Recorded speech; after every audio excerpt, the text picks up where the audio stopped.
A paz do Senhor, irmã Ângela. Paz do Senhor para todos os inscritos deste canal. Meu nome é Aila e eu moro em Palmas, no Tocantins. Eu vim fazer um alerta. Você que é cristão, se conserte com o Senhor e fique firme em seus caminhos.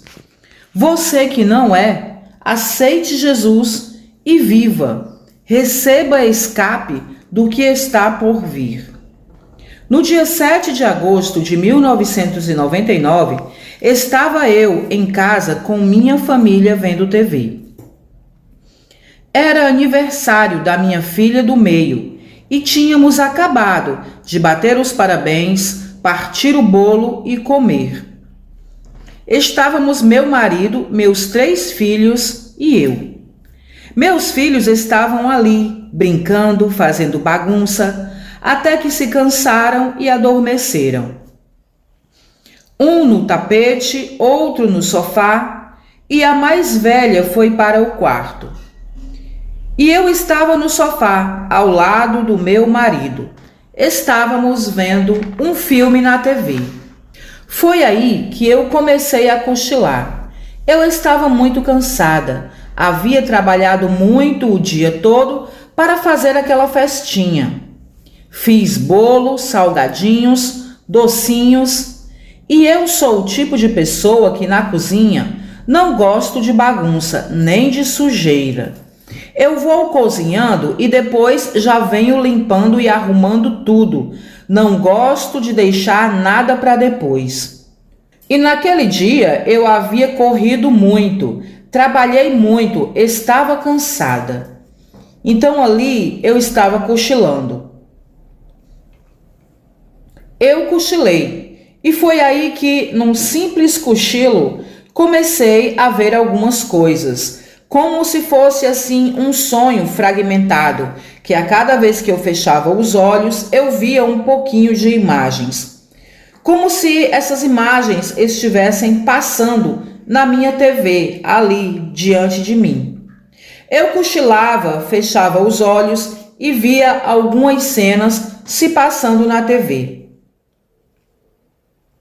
Porém, eram outras cenas que não faziam parte daquele filme que nós estávamos assistindo, pois as cenas que eu via parecia de filme de ficção. E eu e meu esposo nunca assistimos filmes assim. Nós gostamos de filmes de aventura, filmes românticos, filmes de comédia. Jamais vemos filmes que têm temas ou cenas muito fortes, principalmente para os nossos filhos, porque gostávamos de ver filmes que pudessem ser aproveitados em família. E esse filme que eu via na minha mente era muito ruim. Eu conseguia sentir. Nessas cenas eu via pessoas correndo, gritando, tentando se esconder. Outra hora via pessoas em celas, cantando. Houve um momento em que não suportei e caí no sono mesmo. E era um sono e um cansaço pesadíssimos, imensos, e eu acabei sendo vencida. No mesmo momento que fechei os olhos,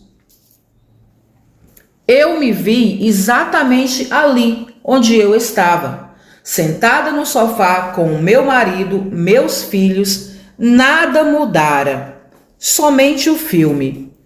E na tela aparecia bem grande o nome assim: Arrebatamento. E aparecia Jesus nas nuvens com os anjos, muitos anjos, séquitos e séquitos. As nuvens se abrindo, como se estivessem saudando, dando as boas-vindas ao Senhor dos Exércitos. Depois eu vi pontos de luzes brilhantes que subiam da terra em direção até o Senhor. E quando terminava, que todas as luzes se juntavam, Jesus ia embora com aquelas luzes e com os anjos. As nuvens se fechavam e tudo ficava escuro. trevas caíam sobre a terra, e a cena se voltava para a terra. Eu ouvia gritaria, choro, desespero, reclamação, blasfêmias, injúrias, revoltas, ameaças contra os céus. Pessoas gritando por seus parentes desaparecidos, mães chorando, segurando fraldas, mamadeiras, carrinhos de bebê. Outras pessoas corriam pelas ruas indagando umas às outras: você viu o meu irmão? Você viu o meu pai? Você viu a minha mãe? Por acaso o meu filho passou na sua casa? As portas das delegacias estavam lotadas, multidões de pessoas entrando, procurando as delegacias, as autoridades, exigindo que elas dessem conta de seus parentes desaparecidos. Eu vi um homem sentado na beira de uma calçada, chorando desesperado, dizendo que o Senhor Jesus havia sequestrado toda a sua família.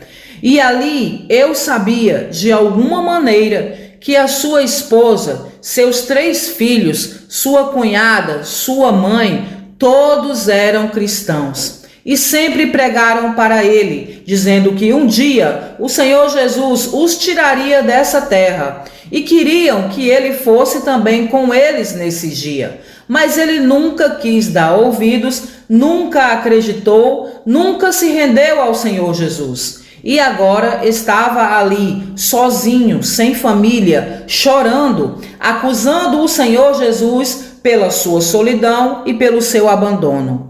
Até que eu ouvia alguém dizer: se ele nos deixou, poderemos viver sem ele, podemos viver por nós mesmos.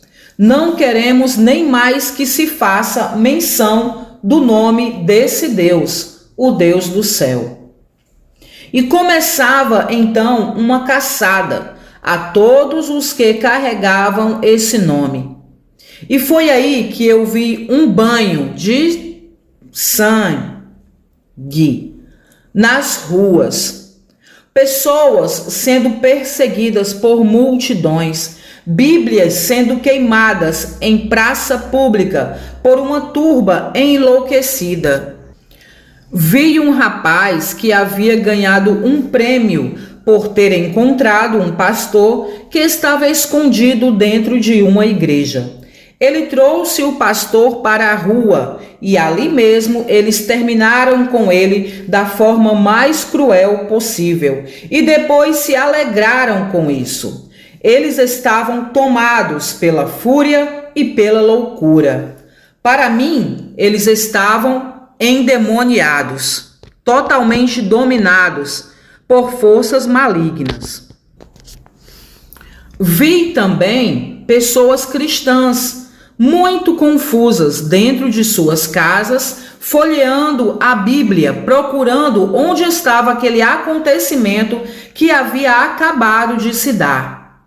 Aquelas pessoas haviam se preparado para ficar na tribulação, estocando comida, água, preparando abrigos, porque lhes havia sido ensinado que o Senhor Jesus voltaria depois da tribulação, depois de todo o sofrimento. Porém, agora, ali, diante de seus olhos, elas estavam vendo que haviam sido enganadas e folheavam a Bíblia incansavelmente, procurando uma confirmação do que estava acontecendo, para ver se elas poderiam ser levadas uma segunda vez e assim serem poupadas do sofrimento que estava se instalando. Depois eu via pessoas adoecidas, andando pelas ruas, com feridas, tumores, pareciam zumbis. Não havia tratamento para elas. O sofrimento era tanto. A alma queria sair do corpo delas, mas não podia, porque elas não podiam morrer. Aquela visão foi de grande sofrimento para mim, porque à medida que eu ia vendo as pessoas, eu sentia o que elas estavam sentindo, a agonia, a angústia, tudo. E aquele era um momento em que tudo adoecia as pessoas. As comidas, o revestimento das panelas, os cosméticos, tudo. Deus me mostrava tudo em detalhes. E Deus me dizia mais. Deus me disse que tudo o que há nessa terra está contaminado para adoecer as pessoas, propositalmente. Porém, agora, nesse tempo em que nós estamos vivendo, Ele não permite que isso aconteça. Ele nos dá o escape. Estamos tendo escape. Porém, naquele tempo em que eu vi essas coisas acontecendo, Deus permitirá que todo tipo de pestilência venha sobre os moradores da terra, porque eles rejeitaram ao Deus que podia lhes dar livramento. Eu ficava, irmã Ângela, tão angustiada por aquelas pessoas. Eu via duas pessoas que eu conhecia, andando pelas ruas.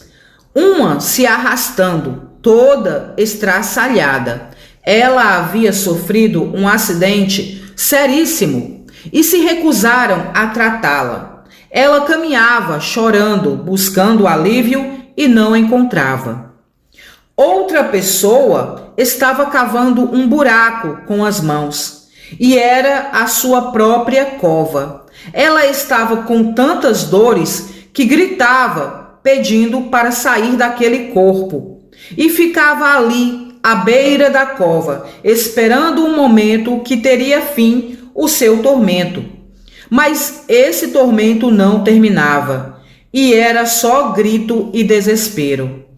Nessa agonia, eu abri os olhos e percebi que o meu marido estava limpando o meu rosto e perguntando o porquê de eu estar chorando. Eu disse: meu amor, vamos orar? Ele orou um pouco comigo, me consolou e foi dormir. Eu coloquei as crianças na cama e passei o resto da noite lendo a Bíblia, chorando e orando, implorando ao Senhor para não me deixar nessa terra, clamando para Ele me levar com Ele, a mim e aos meus. Não quero que nem meus filhos, nem meus netos vivam a insanidade que vai ficar essa terra depois do arrebatamento. Depois disso, eu me propus a ensinar as Escrituras para os meus filhos. Eu entendi que eles são responsabilidade minha e que se eu não quiser que os meus descendentes fiquem nessa terra, eu tenho que fazer a minha parte para que a palavra do Senhor passe de geração em geração na minha família até que chegue o dia do arrebatamento. E esse é o meu alerta para vocês. Não percam mais tempo com futilidades. O mundo tenta nos distrair para não orarmos e não levarmos a palavra nem mesmo para os nossos, da nossa própria casa. E assim nós perdemos o contato com o nosso Deus. Largue tudo o que você estiver fazendo agora e clame por você e por sua casa. Acreditem, meus irmãos, vocês não vão querer ficar. O arrebatamento é real, ele vai acontecer. E ai daquele que ficar. Que a paz do Senhor seja com todos.